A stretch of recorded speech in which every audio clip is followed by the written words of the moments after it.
Olá! Hoje a gente vai mergulhar numa obra que, olha, mudou completamente o jeito como se entende a sociedade.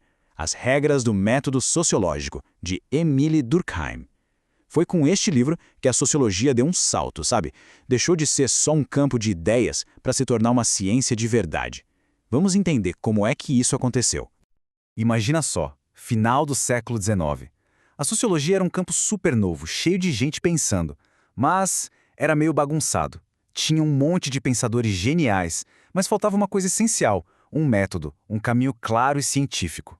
As ideias acabavam se misturando muito com filosofia, com psicologia e, principalmente, com o que a gente chama de senso comum. E aí é que entra a grande questão que o Durkheim queria resolver. Poxa, como é que se estuda algo tão abstrato quanto a sociedade com o mesmo rigor que um biólogo estuda uma célula ou um físico estuda a matéria? Como é que se transforma essa análise social em uma ciência objetiva para valer?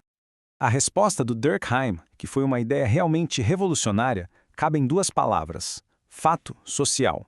Para ele, era isso. Esse era o verdadeiro objeto de estudo da sociologia, a chave para abrir a caixa preta da vida em grupo.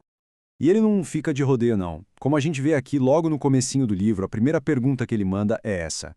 Ele vai direto ao ponto, porque, definir o que se vai estudar é o primeiro passo de qualquer método científico que se preze. Então, beleza. O que é um fato social? Bom, segundo Durkheim, é basicamente qualquer maneira de agir, de pensar ou de sentir que existe fora da nossa consciência individual, mas que ao mesmo tempo bota uma pressão na gente. Não é algo que a gente inventa, a gente já nasce no meio deles. E para definir um fato social, duas características são cruciais. A primeira é a tal da exterioridade. Pensa na língua que a gente fala ou nas leis do Brasil.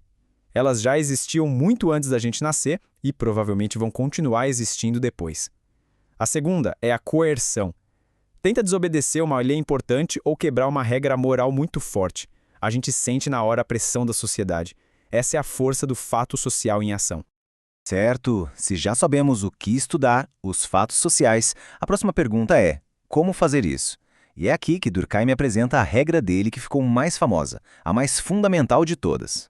E olha só, de novo, a estrutura toda metódica do trabalho dele. O capítulo 2 é todo dedicado às regras relativas à observação dos fatos sociais. Isso aqui não é só uma dica, é um verdadeiro manual de instruções para o sociólogo.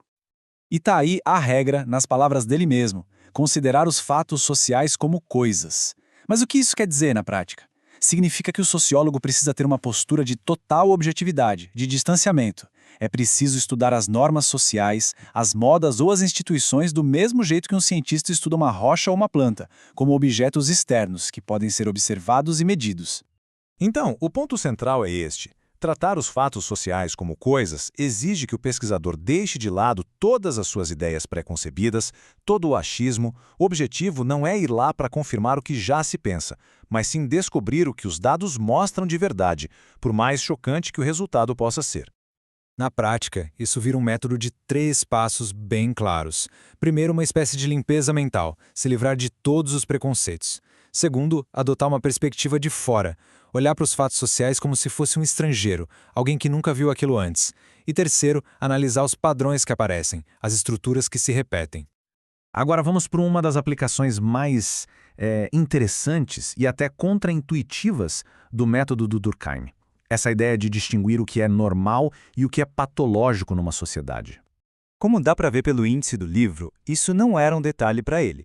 Durkheim dedicou um capítulo inteiro só para criar regras que permitissem ao sociólogo fazer essa distinção de um jeito científico sem cair em julgamento de valor pessoal. E quando ele aplica esse método objetivo, ele chega numa conclusão que, na época e até hoje, meio que choca o senso comum. Para Durkheim, do ponto de vista da sociologia, o crime é um fenômeno normal. Calma aí, normal aqui não quer dizer que é bom ou desejável, tá? Significa que é um elemento regular e até funcional da vida em sociedade. Mas por quê?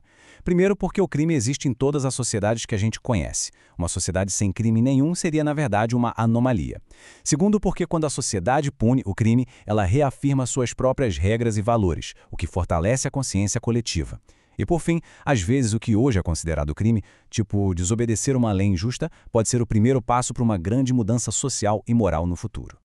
Então, no final das contas, qual é o impacto de as regras do método sociológico? Olha, é simplesmente gigantesco e continua a influenciar o jeito que se estuda o mundo social até hoje. A grande cartada de Durkheim foi, sem dúvida, dar uma espinha dorsal científica para a sociologia. Ele definiu um objeto de estudo claro, o fato social, e um método rigoroso para investigar esse objeto. Basicamente, ele deu as ferramentas para a sociologia ser uma ciência empírica. Então, para a gente fechar, os pontos principais são: a sociedade não é só um monte de gente junta, ela tem uma realidade própria, todos nós somos moldados por forças sociais que vêm de fora e que muitas vezes a gente nem percebe, e o mais importante, com o método certo, dá para estudar essas forças de maneira científica. E isso tudo nos deixa com uma pergunta para refletir, né? Se a gente parar para pensar nas modas que vêm e vão, nas opiniões que se espalham, na maneira como o nosso próprio dia é organizado, fica a questão: quanto disso é realmente uma escolha puramente individual e quanto é o resultado daquela pressão sutil constante dos fatos sociais que estão ao nosso redor? É uma reflexão que com certeza muda a forma como a gente enxerga o mundo.